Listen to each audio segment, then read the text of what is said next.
말라기는 구약 성경의 마지막 책, 신구약 중간기 400년 침묵을 앞두고 하나님께서 주신 마지막 말씀입니다. 그런데 놀랍게도 이 마지막 말씀은 절망이 아닌 소망으로, 어둠이 아닌 빛으로, 심판이 아닌 치유로 끝을 맺습니다. 말라기 4장 2절은 선포합니다.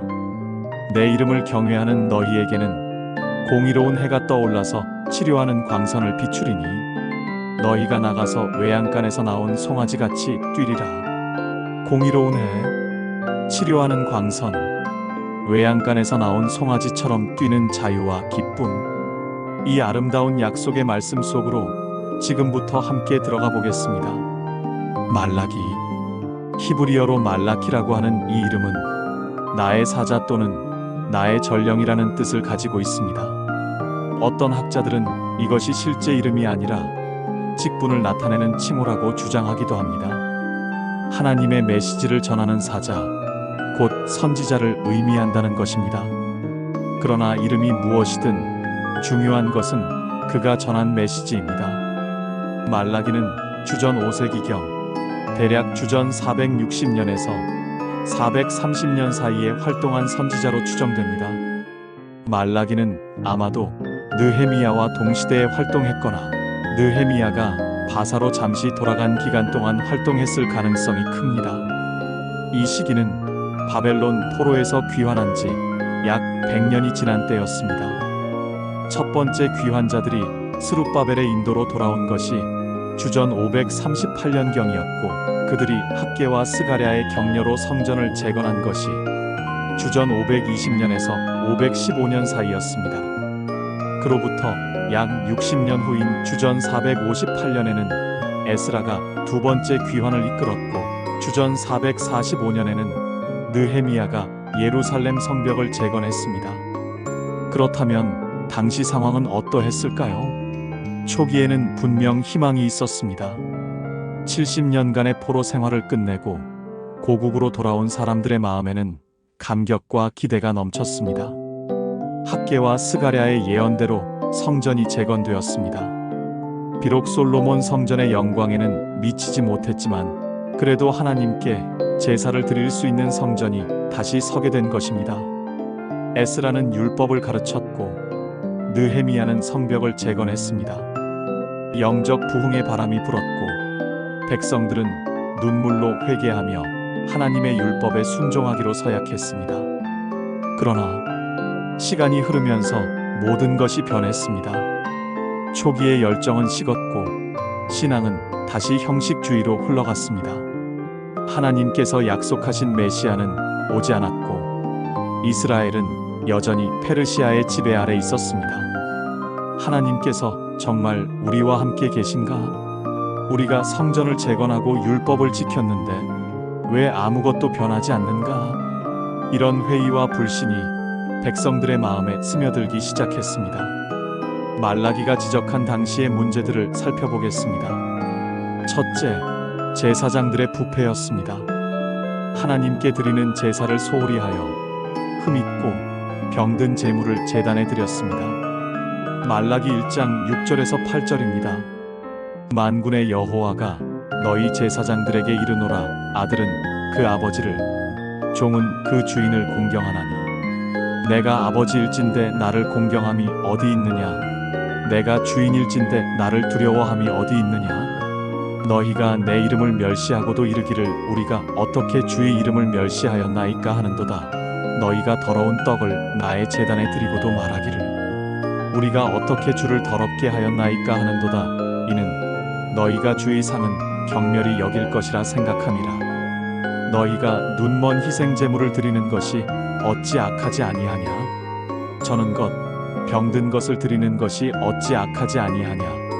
이제 그것을 너희 총독에게 드려보라. 그가 너를 기뻐하겠느냐? 너를 받아주겠느냐? 제사장들은 하나님을 섬기는 일을 귀찮은 의무로 여겼습니다. 율법에 따르면 흠없는 수컷을 제물로 드려야 했지만 그들은 눈먼 것, 저는 것, 병든 것을 가져왔습니다. 하나님께서는 이렇게 말씀하십니다. 그것을 너희 총독에게 드려보라. 그가 너를 기뻐하겠느냐? 지상의 권력자에게도 드리지 못할 것을 하나님께 드리는 것. 이것이 당시 제사장들의 실상이었습니다. 둘째, 결혼 언약의 파괴였습니다. 말라기 2장 13절에서 16절입니다. 너희가 이런 일도 행하여 눈물과 울음과 탄식으로 여호와의 제단을 가리게 하는도다. 그러므로 여호와께서 다시는 너희의 봉헌물을 돌아보지도 아니하시며 그것을 너희 손에서 받지도 아니하시거늘 너희는 이르기를 이는 무슨 까닭이니이까 하는도다. 이는 너와 내가 어려서 맞이한 아내 사이에 여호와께서 증인이 되시기 때문이라. 그는 내 짝이요 너와 서약한 아내로 돼 너는 그에게 거짓을 행하였도다. 여호와는 영이 충만하셨으나 오직 하나를 짓지 아니하셨느냐? 어찌하여 하나만 지으셨느냐? 이는 경건한 자손을 얻고자 하심이라. 그러므로 내 영을 삼가 지켜 내가 어려서 맞이한 아내에게 거짓을 행하지 말지니라. 이스라엘의 하나님 여호와가 이르노니 나는 이혼하는 것과 옷으로 가리는 학대를 미워하노라. 만군의 여호와의 말이니라. 그러므로 너희 심령을 삼가 지켜 거짓을 행하지 말지니라. 당시 유다 남자들은 젊어서 맞이한 아내를 버리고 이방 여인과 결혼하는 일이 만연했습니다. 하나님께서는 이것을 거짓을 행하는 것이라고 규정하셨습니다. 결혼은 단순한 계약이 아닙니다. 하나님께서 증인이 되시는 언약입니다. 그런데 그들은 이 거룩한 언약을 쉽게 깨뜨렸습니다. 셋째, 11조와 헌물을 도둑질하는 죄였습니다. 말라기 3장 8절에서 10절입니다. 그 사람이 어찌 하나님의 것을 도둑질하겠느냐? 그러나 너희는 나의 것을 도둑질하고도 말하기를 우리가 어떻게 주의 것을 도둑질하였나이까 하는도다. 이는 곧 11조와 봉헌물이라. 너희 곧 온 나라가 나의 것을 도둑질하였으므로 너희가 저주를 받았느니라. 만군의 여호와가 이르노라. 너희의 온전한 11조를 창고에 들여 나의 집에 양식이 있게 하고 그것으로 나를 시험하여 내가 하늘 문을 열고 너희에게 복을 쌓을 곳이 없도록 붙지 아니하나 보라.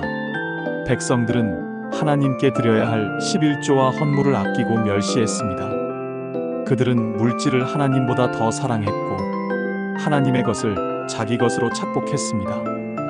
하나님께서는 이것을 도둑질이라고 부르십니다. 넷째, 가장 심각한 문제는 영적 냉소주의였습니다. 말라기 3장 14절과 15절입니다. 너희가 이르기를 하나님을 섬기는 것이 헛되니 만군의 여호와 앞에서 그 명령을 지키며 슬프게 행하는 것이 무엇이 유익하리요? 지금 우리는 교만한 자가 복되다 하며 악을 행하는 자가 번성하며 하나님을 시험하는 자가 화를 면한다 하노라 하였느니라. 백성들은 하나님을 섬기는 것이 헛되다고 말했습니다. 의인은 고난받고 악인은 형통하는데 무엇 때문에 하나님을 섬겨야 하는가? 이것이 그들의 생각이었습니다. 신앙이 삶에 아무런 유익을 주지 못한다고 여겼고 하나님께 순종하는 것을 의미 없는 일로 치부했습니다. 말라기서는 총 4장으로 구성되어 있으며 매우 독특한 문학적 형식을 가지고 있습니다. 질문과 답변의 형식, 즉 대화체로 기록되어 있습니다. 하나님께서 말씀하시면 백성들이 반문하고 하나님께서 다시 답변하시는 방식입니다. 이런 형식은 당시 백성들의 영적 상태를 잘 보여줍니다. 그들은 하나님의 말씀에 순종하기보다 따지고 변명하며 불평하는 자세를 가지고 있었던 것입니다. 말라기서에는 이런 대화가 6번 반복됩니다. 첫 번째 대화는 하나님의 사랑입니다. 하나님은 내가 너희를 사랑하였노라 하시고 백성들은 주께서 어떻게 우리를 사랑하셨나이까? 반문합니다. 하나님께서는 에서가 아닌 야곱을 선택하신 것을 예로 들어 당신의 변함없는 사랑을 증명하십니다. 두 번째 대화는 제사장들의 죄입니다. 하나님은 아들은 그 아버지를, 종은 그 주인을 공경하나니 내가 아버지일진데 나를 공경함이 어디 있느냐 하시고 백성들은 우리가 어떻게 주의 이름을 멸시하였나이까 합니다. 하나님께서는 그들이 흠 있는 제물을 드린 것을 지적하시며 제사장이 직분을 저버린 죄를 책망하십니다. 세 번째 대화는 결혼 언약의 파괴입니다. 하나님께서는 유다 남자들이 이방 여인과 결혼하고 자기 아내를 버린 것을 책망하십니다. 네 번째 대화는 하나님의 공의입니다. 백성들은 공의의 하나님이 어디 계시냐? 질문하고 하나님께서는 심판주께서 오실 것을 예고하시며 그분이 오시는 날을 누가 감당할 수 있겠느냐고 반문하십니다. 다섯 번째 대화는 11조입니다. 하나님은 사람이 어찌 하나님의 것을 도둑질하겠느냐 하시고 백성은 우리가 어떻게 주의 것을 도둑질하였나이까 반문합니다. 하나님께서는 11조와 헌물을 온전히 드리라고 명령하시며 그렇게 하면 하늘 문을 열고 복을 부어주시겠다고 약속하십니다. 여섯 번째 대화는 하나님을 섬기는 것이 헛되다는 불평입니다. 백성들은 하나님을 섬기는 것이 헛되니 하고 하나님께서는 여호와를 경외하는 자들을 위해 기념책을 준비하셨다고 말씀하십니다. 이런 대화들을 통해 우리는 당시 백성들이 얼마나 하나님과 멀어졌는지를 알 수 있습니다. 그들은 하나님을 사랑하지 않았고 공경하지 않았으며 순종하지 않았습니다. 대신 불평하고 변명하고 책임을 회피했습니다. 그러나 말라기서는 단순히 책망과 경고로만 끝나지 않습니다. 하나님께서는 심판의 메시지와 함께 놀라운 소망의 메시지를 주십니다. 말라기 3장 1절입니다. 만군의 여호와가 이르노라 보라 내가 내 사자를 보내리니 그가 내 앞에서 길을 준비할 것이요 또 너희가 구하는 바 주가 갑자기 그의 성전에 임하시리니 곧 너희가 사모하는 바 언약의 사자가 임하실 것이라. 하나님께서는 메시아가 오시기 전에 그분의 길을 준비할 사자를 보내실 것을 약속하십니다. 이 예언은 세례 요한을 통해 성취되었습니다. 말라기 3장 16절과 17절입니다. 그때 여호와를 경외하는 자들이 피차에 말하매 여호와께서 그것을 분명히 들으시고 여호와를 경외하며 그 이름을 존중히 여기는 자를 위하여 여호와 앞에 있는 기념책에 기록하셨느니라. 만군의 여호와가 이르노라 내가 나의 정한 날에 그들을 나의 특별한 소유로 삼을 것이요 또 사람이 자기를 섬기는 아들을 아껴줌같이 내가 그들을 아껴주리니 하나님께서는 당신을 경외하는 자들을 결코 잊지 않으십니다. 그들의 이름을 기념책에 기록하시고 그들을 특별한 소유로 삼으십니다. 말라기 4장 5절과 6절입니다. 보라 여호와의 크고 두려운 날이 이르기 전에 내가 선지자 엘리야를 너희에게 보내리니 그가 아버지의 마음을 자녀에게로 돌이키게 하고 자녀들의 마음을 그들의 아버지에게로 돌이키게 하리라. 돌이키지 아니하면 두렵건대 내가 와서 저주로 그 땅을 칠까 하노라 하시니라. 구약 성경은 이렇게 메시아의 오심을 예고하며 끝을 맺습니다. 엘리야 같은 선지자가 와서 백성들의 마음을 돌이킬 것이라는 약속입니다. 이제 오늘의 핵심 본문인 말라기 4장 2절로 들어가 보겠습니다. 내 이름을 경외하는 너희에게는 공의로운 해가 떠올라서 치료하는 광선을 비추리니 너희가 나가서 외양간에서 나온 송아지같이 뛰리라. 이 짧은 한 절 안에 얼마나 놀라운 복음이 담겨 있는지 함께 살펴보겠습니다. 내 이름을 경외하는 너희에게는 이 말씀으로 시작되는 오늘 본문은 하나님께서 누구를 구원하시는지를 분명하게 보여줍니다. 세상이 아무리 어둡고 불신앙이 만연해도 하나님께서는 당신의 이름을 경외하는 자들을 결코 잊지 않으십니다. 경외라는 말은 히브리어로 이레입니다. 이 단어는 단순한 두려움을 넘어서는 의미를 가지고 있습니다. 그것은 하나님의 거룩하심과 위엄을 인정하고 그분 앞에 겸손히 엎드리며 그분의 말씀에 순종하는 것을 의미합니다. 시편 111편 10절입니다. 여호와를 경외함이 지혜의 근본이요 그의 계명을 지키는 자는 다 훌륭한 지각을 가진 자이니 여호와를 찬송함이 영원히 있으리로다. 잠언 9장 10절도 비슷한 말씀을 합니다. 여호와를 경외하는 것이 지혜의 근본이요 거룩하신 자를 아는 것이 명철이니라. 하나님을 경외하는 것, 이것이 모든 지혜의 시작입니다. 말라기 시대에도 모든 사람이 타락한 것은 아니었습니다. 대다수가 형식적인 신앙과 불순종의 길을 걸었지만 여전히 하나님을 진실하게 경외하며 그분의 이름을 존중히 여기는 남은 자들이 있었습니다. 말라기 3장 16절은 이렇게 기록합니다. 그때 여호와를 경외하는 자들이 피차의 말함에 여호와께서 그것을 분명히 들으시고 여호와를 경외하며 그 이름을 존중히 여기는 자를 위하여 여호와 앞에 있는 기념책에 기록하셨느니라. 하나님께서는 기념책을 준비하시고 당신을 경외하는 자들의 이름을 한 사람 한 사람 기록하고 계십니다. 이 기념책은 페르시아 제국의 기록 제도에서 영감을 받은 표현일 수 있습니다. 에스더서 6장 1절을 보면 아하수에로 왕이 밤에 잠이 오지 않아 역대일기 곧 기록책을 가져다 읽게 했다는 이야기가 나옵니다. 그런데 하나님께서는 단순히 사건을 기록하시는 것이 아니라 사람의 이름을 기록하십니다. 당신을 경외하는 자들의 이름을 한 사람도 빠뜨리지 않고 기록하십니다. 이것이 얼마나 놀라운 은혜입니까? 우주를 창조하신 전능하신 하나님께서 우리 같은 미약한 존재의 이름을 기억하시고 기록하신다는 것입니다. 오늘날도 마찬가지입니다. 세상은 점점 더 하나님을 떠나고 있습니다. 교회 안에서조차 신앙이 형식화되고 세속화되어 가고 있습니다.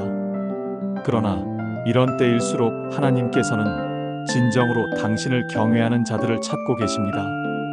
요한계시록 3장 20절입니다. 볼지어다 내가 문 밖에 서서 두드리노니 누구든지 내 음성을 듣고 문을 열면 내가 그에게로 들어가 그와 더불어 먹고 그는 나와 더불어 먹으리라. 주님께서는 지금도 우리의 마음 문을 두드리고 계십니다.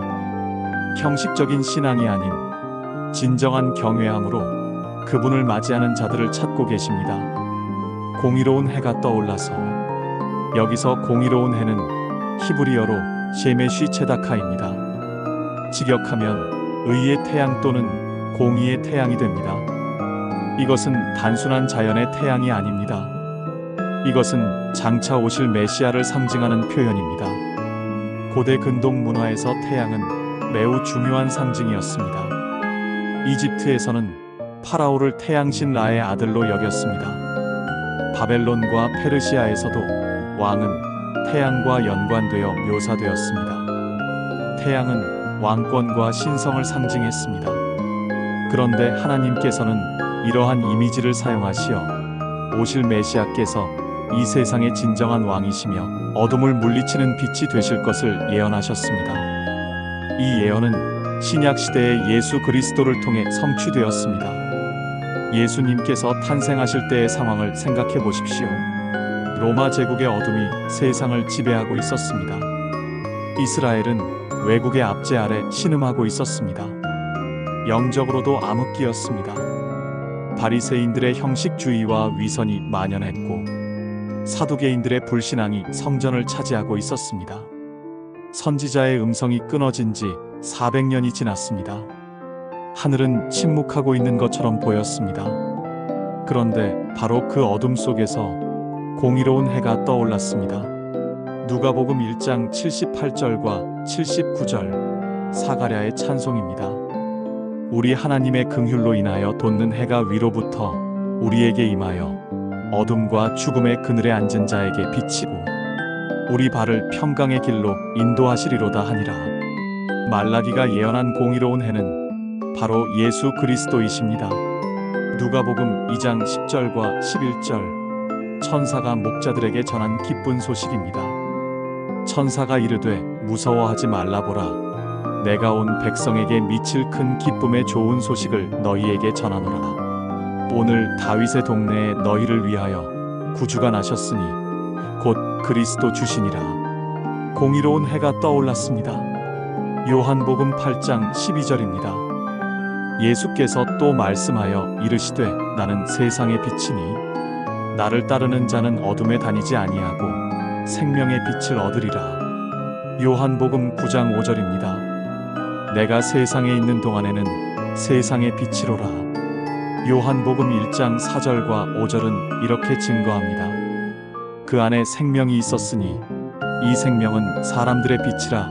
빛이 어둠의 빛이 돼 어둠이 깨닫지 못하더라. 그런데 이 빛은 단순히 밝게 비추는 빛이 아닙니다. 공의로운 해입니다. 의의 태양입니다. 이것은 무엇을 의미합니까? 첫째, 예수님께서는 죄 없으신 의로운 분이십니다. 베드로전서 2장 22절입니다. 그는 죄를 범하지 아니하시고 그 입에 거짓도 없으시며. 히브리서 4장 15절입니다. 우리에게 있는 대제사장은 우리의 연약함을 동정하지 못하실 이가 아니요 모든 일에 우리와 똑같이 시험을 받으신 이로되 죄는 없으시니라. 예수님은 완전히 의로우신 분입니다. 둘째, 예수님께서는 우리에게 의를 주십니다. 로마서 3장 22절입니다. 곧 예수 그리스도를 믿음으로 말미암아 모든 믿는 자에게 미치는 하나님의 의니 차별이 없느니라. 고린도후서 5장 21절입니다. 하나님이 죄를 알지도 못하신 이를 우리를 대신하여 죄로 삼으신 것은 우리로 하여금 그 안에서 하나님의 의가 되게 하려 하심이라. 예수님께서는 십자가에서 우리의 죄를 담당하시고 우리에게 당신의 의를 주셨습니다. 이것을 신학적으로 전가된 의라고 부릅니다. 셋째, 예수님께서는 공의로 세상을 심판하실 것입니다. 사도행전 17장 31절입니다. 이는 정하신 사람으로 하여금 천하를 공의로 심판할 날을 작정하시고 이에 그를 죽은 자 가운데서 살리신 것으로 모든 사람에게 믿을 만한 증거를 주셨음이니라 하니라. 요한계시록 19장 11절입니다. 또 내가 하늘이 열린 것을 보니 보라 백마와 그것을 탄 자가 있으니 그 이름은 충신과 진실이라. 그가 공의로 심판하며 싸우더라. 공의로운 해이신 예수님께서는 어둠을 물리치시고 빛을 비추셨습니다. 골로새서 1장 13절입니다. 그가 우리를 흑암의 권세에서 건져내사 그의 사랑의 아들의 나라로 옮기셨으니.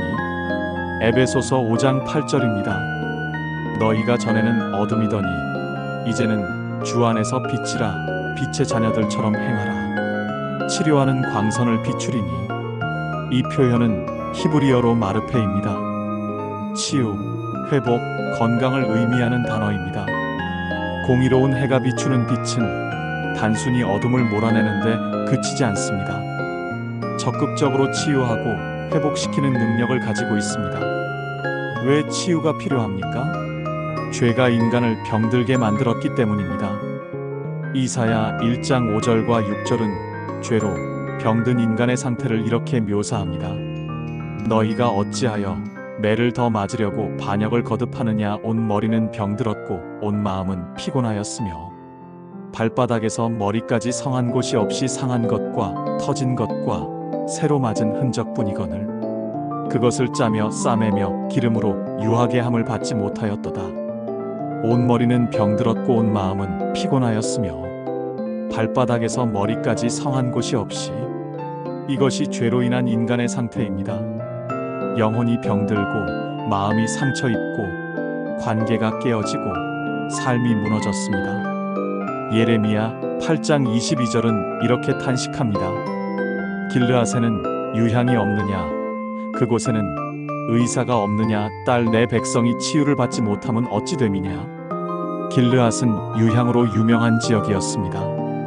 유향은 상처를 치료하는 데 사용되는 귀한 약재였습니다. 그런데 선지자는 묻습니다. 길르앗에는 유향이 없느냐?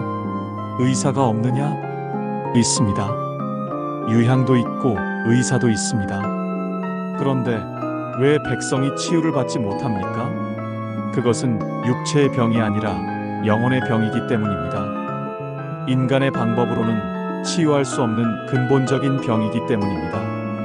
그러나 하나님께서는 치유자이십니다. 출애굽기 15장 26절에서 하나님께서는 자신을 이렇게 계시하셨습니다. 이르시되 너희가 너희 하나님 나 여호와의 말을 들어 순종하고 내가 보기에 의를 행하며 내 계명에 귀를 기울이며 내 모든 규례를 지키면 내가 애고 사람에게 내린 모든 질병 중 하나도 너희에게 내리지 아니하리니 나는 너희를 치료하는 여호와임이라. 나는 너희를 치료하는 여호와임이라.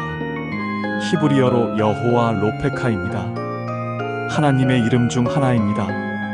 치유하시는 여호와. 시편 103편 2절과 3절입니다. 내 영혼아 여호와를 송축하며 그의 모든 은택을 잊지 말지어다.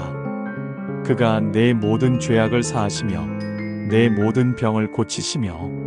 하나님께서는 죄를 사하시는 분이시며 동시에 병을 고치시는 분입니다. 그리고 이 치유의 약속은 메시아를 통해 완전하게 이루어질 것을 예언하셨습니다. 이사야 53장 4절과 5절, 고난받는 종에 대한 예언입니다. 그는 실로 우리의 질고를 지고 우리의 슬픔을 당하였거늘 우리는 생각하기를 그는 징벌을 받아 하나님께 맞으며 고난을 당한다 하였노라. 그가 찔림은 우리의 허물 때문이요 그가 상함은 우리의 죄악 때문이라. 그가 징계를 받음으로 우리는 평화를 누리고 그가 채찍에 맞음으로 우리는 나음을 받았도다. 메시아께서 받으실 상처를 통해 우리가 치유를 받을 것이라는 예언입니다. 예수님께서는 이 땅에 오셔서 모든 병든 자를 고치셨습니다. 마태복음 4장 23절과 24절입니다. 예수께서 온 갈릴리에 두루 다니사 그들의 회당에서 가르치시며 천국 복음을 전파하시며 백성 중에 모든 병과 모든 약한 것을 고치시니 그의 소문이 온 수리아에 퍼진지라. 사람들이 모든 앓는 자 곧 각종 병에 걸려서 고통당하는 자, 귀신 들린 자, 간질하는 자, 중풍병자들을 데려오니 그들을 고치시더라. 모든 병과 모든 약한 것을 고치시니. 예수님께서는 선택적으로 고치신 것이 아닙니다. 모든 병을 고치셨습니다. 마태복음 8장 16절과 17절입니다. 저물매 사람들이 귀신 들린 자를 많이 데리고 예수께 오거늘 예수께서 말씀으로 귀신들을 쫓아내시고 병든 자들을 다 고치시니 이는 선지자 이사야를 통하여 하신 말씀에 우리의 연약한 것을 친히 담당하시고 병을 짊어지셨도다 함을 이루려 하심이더라. 예수님의 치유 사역은 이사야의 예언을 성취하는 것이었습니다. 눈먼 자를 보게 하셨습니다. 마태복음 9장 27절부터 30절입니다. 예수께서 거기에서 떠나가실 새 두 맹인이 따라오며 소리질러 이르되 다윗의 자손이여 우리를 불쌍히 여기소서 하더니 예수께서 집에 들어가심에 맹인들이 그에게 나아오거늘 예수께서 이르시되 내가 능히 이 일할 줄을 믿느냐 대답하되 주여 그러하오이다 하니 이에 예수께서 그들의 눈을 만지시며 이르시되 너희 믿음대로 되라 하시니 그 눈들이 밝아진지라. 귀먹은 자를 듣게 하셨습니다. 마가복음 7장 32절부터 35절입니다. 사람들이 귀 먹고 말 더듬는 자를 데리고 예수께 나아와 안수하여 주시기를 간구하거늘 예수께서 그 사람을 따로 데리고 무리를 떠나사 손가락을 그의 양귀에 넣고 침을 뱉어 그의 혀에 손을 대시며 하늘을 우러러 탄식하시며 그에게 이르시되 에바다 하시니 이는 열리라는 뜻이라. 그의 귀가 열리고 혀가 맺힌 것이 곧 풀려 말이 분명하여졌더라. 앉은 뱅이를 걷게 하셨습니다. 요한복음 5장 8절과 9절입니다. 예수께서 이르시되 일어나 내 자리를 들고 걸어가라 하시니 그 사람이 곧 나아서 자리를 들고 걸어가니라. 문둥병자를 깨끗하게 하셨습니다. 누가복음 17장 12절부터 14절입니다. 한 마을에 들어가시니 나병 환자 10명이 예수를 만나 멀리 서서 소리를 높여 이르되 예수 선생님이여 우리를 불쌍히 여기소서 하거늘 보시고 이르시되 가서 제사장들에게 너희 몸을 보이라 하셨더니 그들이 가다가 깨끗함을 받은지라. 죽은 자를 살리셨습니다. 요한복음 11장 43절과 44절 나사로를 살리신 이야기입니다. 이 말씀을 하시고 큰 소리로 나사로야 나오라 부르시니 죽은 자가 수족을 배로 동인 채로 나오는데 그 얼굴은 수건에 쌓였더라. 예수께서 이르시되 풀어놓아 다니게 하라 하시니라. 예수님께서 행하신 이 모든 치유의 기적들은 무엇을 의미합니까? 그것은 예수님께서 바로 말라기가 예언한 치료하는 광선을 비추시는 공의로운 해이심을 증명합니다. 그러나 예수님께서 행하신 가장 위대한 치유는 영혼의 치유였습니다. 육체의 병은 일시적인 것입니다. 예수님께 눈을 뜨고 귀를 듣고 걷게 된 사람들도 결국은 다시 병들고 죽었습니다. 그러나 영혼의 치유는 영원한 것입니다. 마가복음 2장 1절부터 12절, 중풍병자를 고치신 이야기입니다. 사람들이 중풍병자를 예수님께 데려왔습니다. 그런데 예수님께서는 먼저 이렇게 말씀하셨습니다. 마가복음 2장 5절입니다. 예수께서 그들의 믿음을 보시고 중풍병자에게 이르시되 작은 자야 내 죄 사함을 받았느니라 하시니 내 죄 사함을 받았느니라. 병을 고치기 전에 먼저 죄 사함을 선포하신 것입니다. 서기관들이 속으로 의심했습니다. 이 사람이 어찌 이렇게 말하는가? 신성 모독이로다. 오직 하나님 한 분 외에는 누가 능히 죄를 사하겠느냐? 예수님께서 그들의 생각을 아시고 말씀하셨습니다. 마가복음 2장 9절부터 11절입니다. 중풍병자에게 내 죄 사함을 받았느니라 하는 말과 일어나 내 상을 가지고 걸어가라 하는 말 중에 어느 것이 쉽냐? 그러나 인자가 땅에서 죄를 사하는 권세가 있는 줄을 너희로 알게 하려 하노라 하시고 중풍병자에게 말씀하시되 내가 내게 이르노니 일어나 내 상을 가지고 집으로 가라 하시니 예수님께서는 죄를 사하는 권세가 있음을 증명하시기 위해 중풍병자를 고치신 것입니다. 육체의 치유는 영혼의 치유를 위한 표적이었습니다. 베드로전서 2장 24절입니다. 친히 나무에 달려 그 몸으로 우리 죄를 담당하셨으니 이는 우리로 죄에 대하여 죽고 의에 대하여 살게 하려 하심이라. 그가 채찍에 맞음으로 너희는 나음을 얻었나니. 이사야의 예언이 십자가에서 성취된 것입니다. 예수님께서는 십자가에서 우리의 모든 죄와 허물을 담당하시고 우리에게 영원한 치유와 구원을 주셨습니다. 요한복음 3장 16절입니다. 하나님이 세상을 이처럼 사랑하사 독생자를 주셨으니 이는 그를 믿는 자마다 멸망하지 않고 영생을 얻게 하려 하심이라. 이것이 궁극적인 치유입니다. 죽음에서 생명으로, 어둠에서 빛으로, 저주에서 축복으로, 지옥에서 천국으로의 회복입니다. 너희가 나가서 외양간에서 나온 송아지같이 뛰리라. 이 표현은 얼마나 생동감 있고 기쁨이 넘치는 이미지입니까? 오랫동안 좁은 외양간에 갇혀있던 송아지를 상상해 보십시오. 좁은 공간에 갇혀 자유롭게 움직일 수 없었습니다. 햇빛도 제대로 보지 못했습니다. 넓은 들판을 뛰어다니는 것은 꿈도 꿀 수 없었습니다. 그런데 어느 날 외양간 문이 활짝 열립니다. 송아지는 어떻게 하겠습니까? 주저하지 않고 밖으로 뛰쳐나갑니다. 넓은 들판에서 자유롭게 뛰어다닙니다. 햇빛을 온몸으로 받으며 기쁨으로 뜁니다. 이것이 바로 공의로운 해가 떠오를 때 하나님을 경외하는 자들이 경험할 자유와 기쁨입니다. 죄의 속박에서 해방.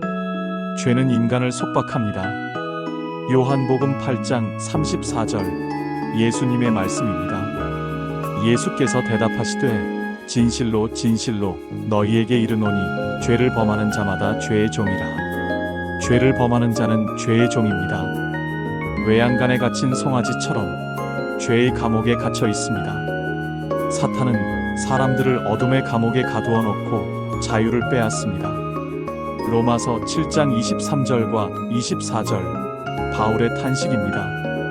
내 지체 속에서 한 다른 법이 내 마음의 법과 싸워 내 지체 속에 있는 죄의 법으로 나를 사로잡는 것을 보는도다. 오호라 나는 곤고한 사람이로다. 이 사망의 몸에서 누가 나를 건져내랴. 죄의 법으로 나를 사로잡는 것을 보는도다. 죄는 법처럼 우리를 사로잡습니다. 벗어날 수 없는 굴레처럼 우리를 올가맵니다. 그래서 바울은 탄식합니다. 오호라, 나는 곤고한 사람이로다. 그러나 공의로운 해가 떠오를 때 감옥 문이 열리고 포로들이 자유를 얻습니다.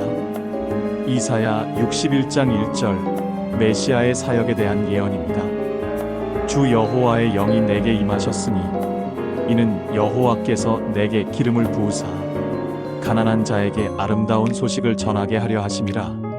나를 보내사 마음이 상한 자를 고치며 포로된 자에게 자유를, 갇힌 자에게 노임을 전파하며. 예수님께서는 나사렛 회당에서 이 말씀을 읽으시고 이렇게 선포하셨습니다. 누가복음 4장 21절입니다. 이에 예수께서 그들에게 말씀하시되 이 글이 오늘 너희 귀에 응하였느니라 하시니, 이 글이 오늘 너희 귀에 응하였느니라. 이사야의 예언이 바로 그 순간 성취된 것입니다. 요한복음 8장 36절, 예수님의 말씀입니다. 그러므로 아들이 너희를 자유롭게 하면 너희가 참으로 자유로우리라. 참으로 자유로우리라. 예수님께서 주시는 자유는 참된 자유입니다. 일시적이거나 표면적인 자유가 아닙니다. 근본적이고 영원한 자유입니다. 하나님의 자녀로서의 자유. 그리스도 안에 있는 자유는 단순히 죄의 속박에서 벗어나는 소극적인 자유가 아닙니다. 그것은 하나님의 자녀로서 누리는 적극적이고 기쁨 넘치는 자유입니다. 갈라디아서 5장 1절입니다. 그리스도께서 우리를 자유롭게 하려고 자유를 주셨으니 그러므로 굳건하게 서서 다시는 종의 멍에를 매지 말라. 우리는 더 이상 종이 아닙니다. 하나님의 자녀입니다. 로마서 8장 14절부터 17절입니다. 무릇 하나님의 영으로 인도함을 받는 사람은 곧 하나님의 아들이라. 너희는 다시 무서워하는 종의 영을 받지 아니하고 양자의 영을 받았으므로 우리가 아빠 아버지라고 부르짖느니라.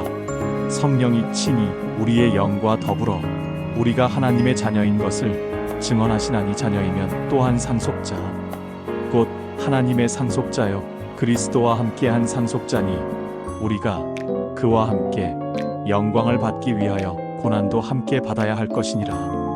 우리가 아빠 아버지라고 부르짖느니라. 두려움이 아닌 사랑으로, 의무가 아닌 기쁨으로 하나님을 아버지라 부를 수 있는 자유입니다.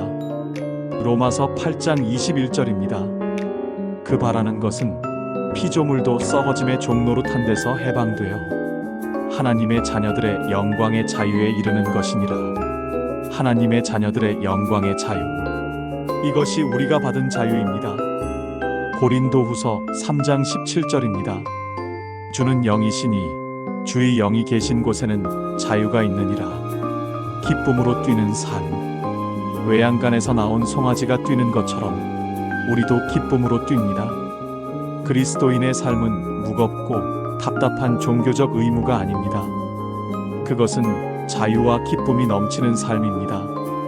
시편 16편 11절입니다. 주께서 생명의 길을 내게 보이시리니 주의 앞에는 충만한 기쁨이 있고 주의 오른쪽에는 영원한 즐거움이 있나이다. 주의 앞에는 충만한 기쁨이 있고 하나님께서 계신 곳에는 기쁨이 있습니다. 요한복음 15장 11절, 예수님의 말씀입니다. 내가 이것을 너희에게 이름은 내 기쁨이 너희 안에 있어 너희 기쁨을 충만하게 하려 함이라. 예수님께서는 우리의 기쁨이 충만하기를 원하십니다. 베드로전서 1장 8절입니다. 예수를 너희가 보지 못하였으나 사랑하는도다. 이제도 보지 못하나 믿고 말할 수 없는 영광스러운 즐거움으로 기뻐하니 이것이 그리스도인의 삶입니다. 말라기 4장 2절의 이 놀라운 약속은 이미 예수 그리스도 안에서 성취되었습니다. 그러나 이 약속의 완전한 성취는 주님께서 영광 중에 재림하실 때 이루어질 것입니다. 우리는 이미 빛을 보았지만 아직 완전한 빛을 보지 못했습니다. 이미 치유를 경험했지만 아직 완전한 치유를 받지 못했습니다. 이미 자유를 누리고 있지만 아직 완전한 자유를 얻지 못했습니다. 그러므로 우리는 이미와 아직 사이에 살고 있습니다. 이미 구원을 받았지만 아직 완성되지 않은 구원을 기다리며 살아가는 것입니다. 이제 이 말씀을 통해 우리가 받아야 할 교훈과 우리의 삶에 적용해야 할 점들을 함께 나누겠습니다. 첫째, 하나님을 진실하게 경외하는 삶을 살아야 합니다. 마지막 때에 구원받는 자는 하나님을 경외하는 자입니다. 형식적인 신앙, 입술의 고백만으로는 부족합니다. 우리의 마음과 삶 전체가 하나님 앞에 정직하고 순결해야 합니다. 잠언 9장 10절입니다. 여호와를 경외하는 것이 지혜의 근본이요 거룩하신 자를 아는 것이 명철이니라. 하나님을 경외한다는 것은 무엇입니까? 그것은 하나님을 두려워하되 사랑하는 마음으로 두려워하는 것입니다. 하나님의 거룩하심을 인정하고 그분 앞에 겸손히 엎드리는 것입니다. 하나님의 말씀을 듣고 순종하는 것입니다. 하나님의 뜻을 구하고 따르는 것입니다. 잠언 8장 13절입니다. 여호와를 경외하는 것은 악을 미워하는 것이라. 나는 교만과 거만과 악한 행실과 패역한 입을 미워하느니라. 하나님을 경외하는 자는 악을 미워합니다. 세상이 좋아하는 것을 따르지 않고 하나님께서 기뻐하시는 것을 따릅니다. 요즘 세상은 점점 더 하나님을 떠나고 있습니다. 하나님을 경외하는 것을 구시대적이고 비과학적이며 편협한 것으로 여깁니다. 교회 안에서조차 신앙이 형식화되고 세속화되어 가고 있습니다. 이 예배는 하나님을 기쁘시게 하기보다 사람을 즐겁게 하는 것이 되어가고 있습니다. 말씀은 사람의 귀를 즐겁게 하는 것이 되어가고 있습니다. 그러나 이런 때일수록 우리는 하나님을 진실하게 경외해야 합니다. 사람이 뭐라 하든 세상이 뭐라 하든 하나님 앞에 정직하게 서야 합니다. 시편 115편 13절입니다. 여호와를 경외하는 자에게 복을 주시되 작은 자나 큰 자나 복을 주시리로다. 하나님께서는 당신을 경외하는 자를 결코 잊지 않으십니다. 그들의 이름을 기념책에 기록하시고 그들을 특별한 소유로 삼으십니다. 둘째, 예수 그리스도를 공의로운 해로 바라보며 살아야 합니다. 공의로운 해가 떠올라서 세상의 어둠은 날로 짙어지고 있습니다. 불의와 불법이 성행하고 사랑이 식어가고 있습니다. 마태복음 24장 12절 예수님의 말씀입니다. 불법이 성함으로 많은 사람의 사랑이 식어지리라. 우리는 이런 시대를 살아가고 있습니다.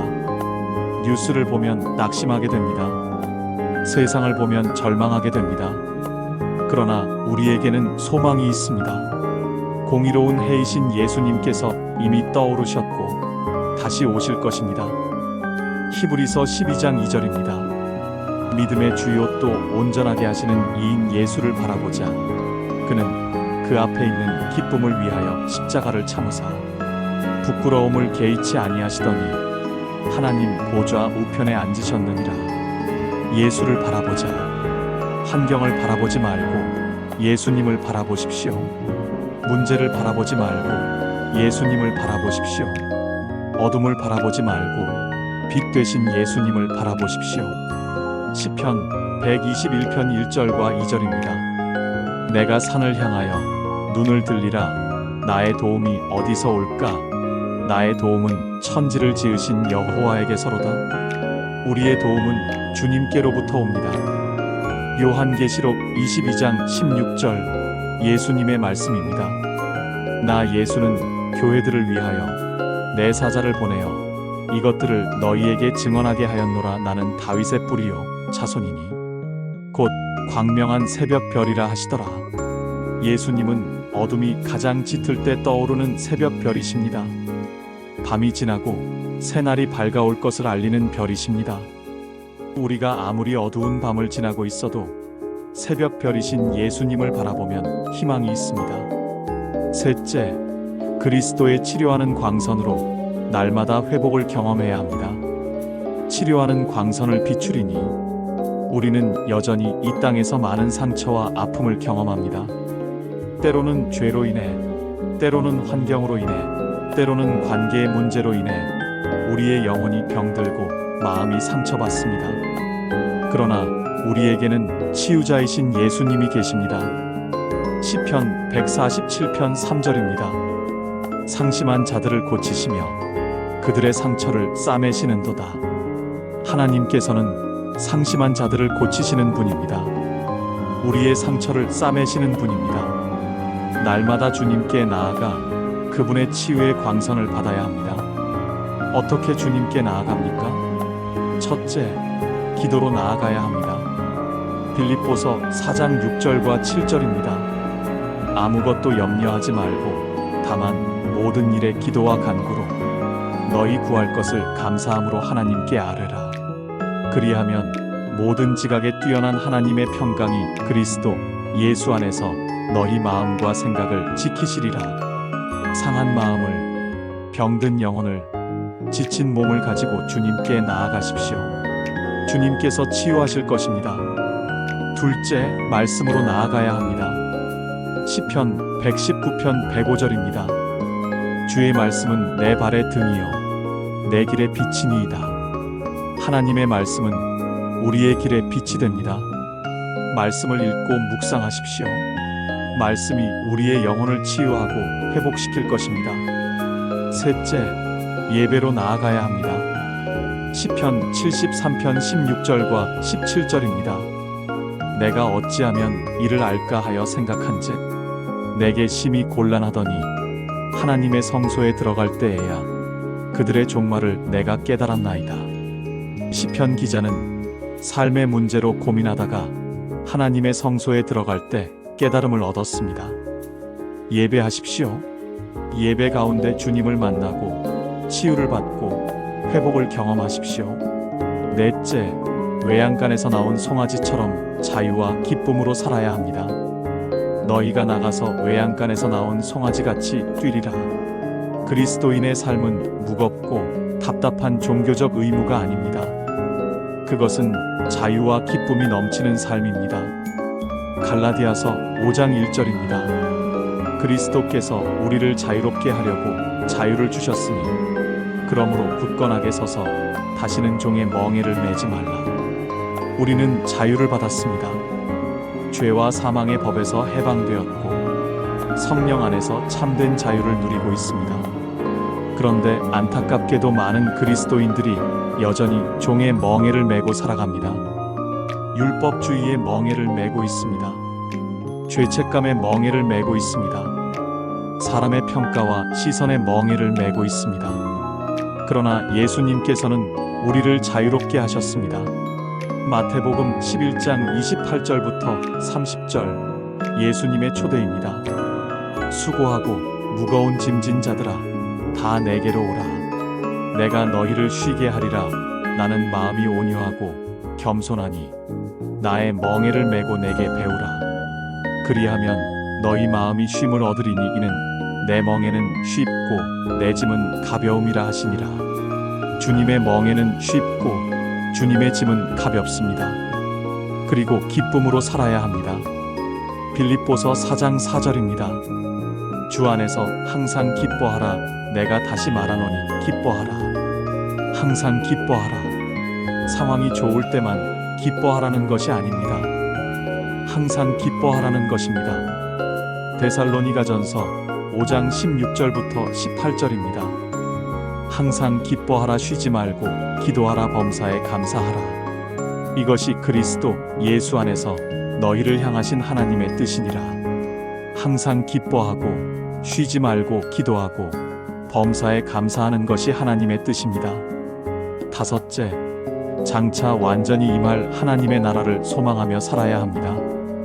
공의로운 해는 이미 떠올랐지만 그 빛은 아직 완전하지 않습니다. 우리는 완전한 그날을 기다리며 살아가야 합니다. 요한계시록 21장 1절부터 4절입니다. 또 내가 새 하늘과 새 땅을 보니 처음 하늘과 처음 땅이 없어졌고 바다도 다시 있지 않더라. 또 내가 보매 거룩한 성새 예루살렘이 하나님께로부터 하늘에서 내려오니 그 준비한 것이 신부가 남편을 위하여 단장한 것 같더라. 내가 들으니 보좌에서 큰 음성이 나서 이르되 보라. 하나님의 장막이 사람들과 함께 있음에 하나님이 그들과 함께 계시리니 그들은 하나님의 백성이 되고 하나님은 친히 그들과 함께 계셔서 모든 눈물을 그 눈에서 닦아주시니 다시는 사망이 없고 애통하는 것이나 곡하는 것이나 아픈 것이 다시 있지 아니하리니 처음 것들이 다 지나갔음이로라. 다시는 사망이 없고 애통하는 것이나 곡하는 것이나 아픈 것이 다시 있지 아니하리니. 요한계시록 21장 23절과 24절입니다. 그 성은 해나 달의 비침이 쓸데없으니 이는 하나님의 영광이 비치고 어린 양이 그 등불이 되심이라. 만국이 그 빛 가운데로 다니고 땅의 왕들이 자기 영광을 가지고 그리로 들어가리라. 하나님의 영광이 비치고 어린 양이 그 등불이 되심이라. 그날에는 해도 달도 필요 없습니다. 어린 양이신 예수님께서 영원한 빛이 되실 것입니다. 그날을 소망하며 깨어 기도하고 주님의 재림을 기다려야 합니다. 베드로후서 3장 11절과 12절입니다. 이 모든 것이 이렇게 풀어지리니 너희가 어떠한 사람이 되어야 마땅하냐? 거룩한 행실과 경건함으로 하나님의 날이 임하기를 바라보고 간절히 사모하라. 그러나 그 끝은 절망이 아니라 소망으로 맺어집니다. 공의로운 해가 떠올라서 치료하는 광선을 비추리라. 이 약속은 예수 그리스도 안에서 성취되었습니다. 우리는 이미 그 빛을 보았고 그 치유를 경험하고 있으며 그 자유를 누리고 있습니다. 그러나 이것은 시작일 뿐입니다. 장차 주님께서 영광 중에 다시 오실 때 우리는 완전한 빛과 완전한 치유와 완전한 자유를 경험하게 될 것입니다. 호세아에서 말라기까지 소선지서를 통해 하나님께서는 우리에게 많은 것을 말씀하셨습니다. 호세아서를 통해 우리는 하나님의 변함없는 사랑을 보았습니다. 배신하고 떠난 아내를 다시 찾아오는 호세아의 사랑 이야기를 통해 우리를 끝까지 사랑하시는 하나님의 마음을 보았습니다. 요엘서를 통해 우리는 회개와 성령 강림의 약속을 보았습니다. 메뚜기 재앙 후에 오는 회복, 모든 육체에 부어지는 성령의 약속을 보았습니다. 아모스서를 통해 우리는 하나님의 정의와 공의를 보았습니다. 사회적 약자를 억압하는 죄, 형식적인 종교의 죄를 강력히 책망하시는 하나님을 보았습니다. 오바자서를 통해 우리는 교만에 대한 경고를 들었습니다. 에돔의 교만과 그에 대한 심판을 통해 교만이 얼마나 위험한 죄인지를 배웠습니다. 요나서를 통해 우리는 하나님의 긍휼을 보았습니다. 니느웨를 향한 하나님의 사랑, 완고한 선지자를 인내하시는 하나님의 긍휼을 보았습니다. 미가서를 통해 우리는 공의를 행하며 인자를 사랑하며 겸손하게 내 하나님과 함께 행하는 것이 무엇인지를 배웠습니다. 나훔서를 통해 우리는 하나님의 심판을 보았습니다. 니느웨에 대한 심판을 통해 하나님의 공의가 반드시 실행된다는 것을 배웠습니다. 하박국서를 통해 우리는 의인은 믿음으로 말미암아 살리라는 위대한 진리를 배웠습니다. 의문과 고민 속에서도 믿음으로 사는 법을 배웠습니다. 스바냐서를 통해 우리는 여호와의 날에 대한 경고와 함께 회복의 기쁨과 찬송을 보았습니다. 학개서를 통해 우리는 성전 재건의 중요성, 하나님의 일을 우선순위에 두는 것의 중요성을 배웠습니다. 스가랴서를 통해 우리는 메시아에 대한 아름다운 예언들을 보았습니다. 나귀를 타고 입성하시는 왕, 찔림 받으신 자를 바라보는 예언을 보았습니다. 그리고 오늘 말라기서를 통해 우리는 공의로운 해, 치료하는 광선을 비추시는 주님을 보았습니다. 이 모든 말씀이 우리의 신앙을 든든히 세우고 우리의 삶을 변화시키는 능력이 되기를 바랍니다. 말라기 이후 400년 동안 하늘은 침묵했습니다. 선지자의 음성이 끊어졌습니다. 하나님께서 말씀하지 않으시는 것처럼 보였습니다. 이스라엘은 페르시아의 지배를 받았고 이어서 헬라의 지배를 받았으며 결국 로마의 지배 아래 들어갔습니다. 영적으로도 암흑기였습니다. 바리새인들의 율법주의가 백성들을 짓눌렀고 사두개인들의 불신앙이 성전을 차지했습니다. 사람들은 절망했습니다. 하나님께서 우리를 잊으셨는가? 메시아는 정말 오시는가? 그러나 하나님께서는 약속을 잊지 않으셨습니다. 갈라디아서 4장 4절과 5절입니다. 때가 참에 하나님이 그 아들을 보내사 여자에게서 나게 하시고 율법 아래에 나게 하신 것은 율법 아래에 있는 자들을 속량하시고 우리로 아들의 명분을 얻게 하려 하심이라. 하나님의 때가 되었을 때 하나님께서는 당신의 아들을 보내셨습니다. 400년의 침묵을 깨고 공의로운 해가 떠올랐습니다. 세례 요한이 외쳤습니다. 마태복음 3장 2절입니다. 회개하라, 천국이 가까이 왔느니라. 그리고 예수님께서 오셔서 선포하셨습니다. 마가복음 1장 15절입니다. 때가 찼고 하나님의 나라가 가까이 왔으니 회개하고 복음을 믿으라 하시더라. 하나님의 때가 찼습니다. 말라기가 예언한 그 약속이 성취되었습니다. 그 약속은 지금도 유효합니다. 주님께서는 다시 오실 것을 약속하셨습니다. 비록 지금은 기다림의 시간이지만 그 약속은 반드시 성취될 것입니다. 베드로후서 3장 9절입니다. 주의 약속은 어떤 이들이 더디다고 생각하는 것 같이 더딘 것이 아니라 오직 주께서는 너희를 대하여 오래 참으사 아무도 멸망하지 아니하고 다 회개하기에 이르기를 원하시느니라. 주님께서는 오래 참으십니다. 더 많은 사람들이 회개하고 구원받기를 원하시기 때문입니다. 그러나 그날은 반드시 올 것입니다. 베드로후서 3장 10절입니다.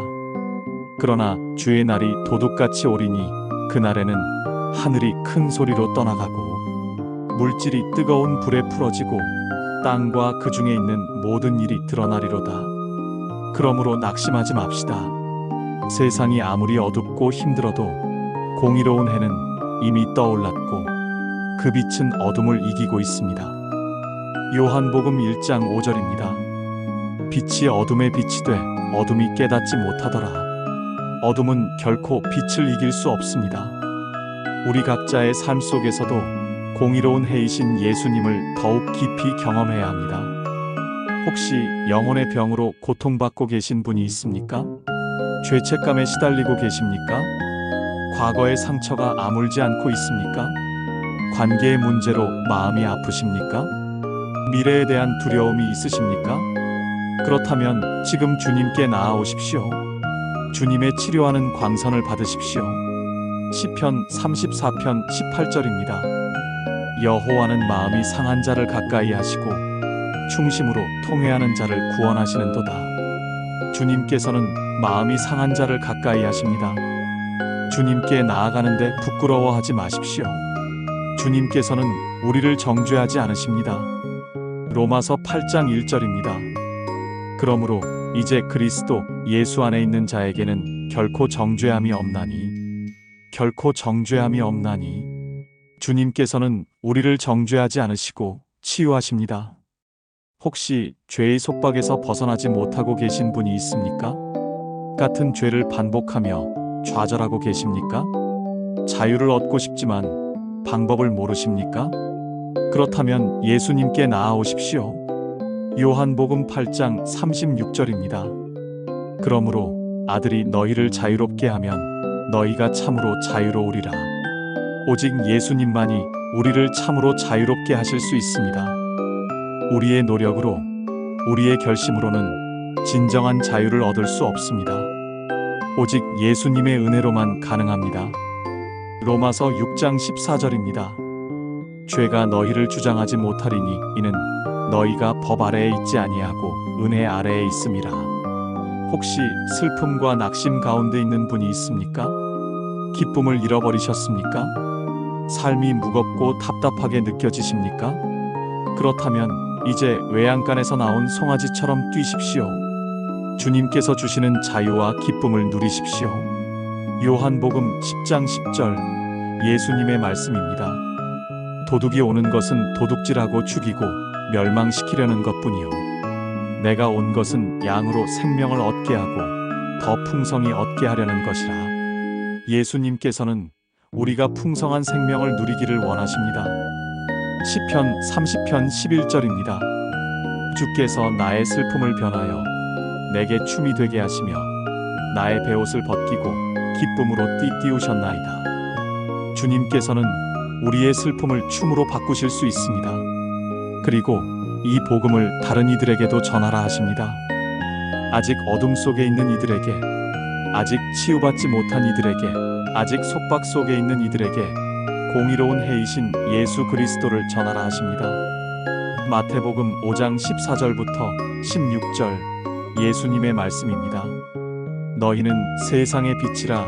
산 위에 있는 동네가 숨겨지지 못할 것이요 사람이 등불을 켜서 마을 아래에 두지 아니하고 등잔대 위에 두나니 이러므로 집안 모든 사람에게 비치느니라. 이같이 너희 빛이 사람 앞에 비치게 하여 그들로 너희 착한 행실을 보고 하늘에 계신 너희 아버지께 영광을 돌리게 하라. 우리는 빛 되신 예수님으로부터 빛을 받아 세상을 비추는 자들입니다. 이 어두운 세상에서 우리의 삶이 그리스도의 빛을 반사하여 많은 사람들이 공의로운 해를 발견하고 치료하는 광선을 경험하며 참된 자유와 기쁨을 누리게 되기를 기도합니다. 마가복음 16장 15절입니다.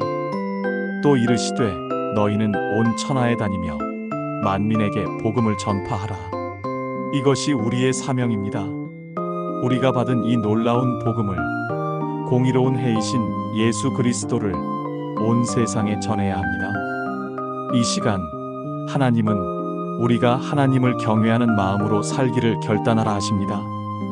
공의로운 해이신 예수님을 날마다 바라보며 그분의 치료하는 광선을 받아 영혼의 회복을 누리고 외양간에서 나온 송아지처럼 기쁨과 자유로 하나님의 찬양과 영광이 되시기 바랍니다.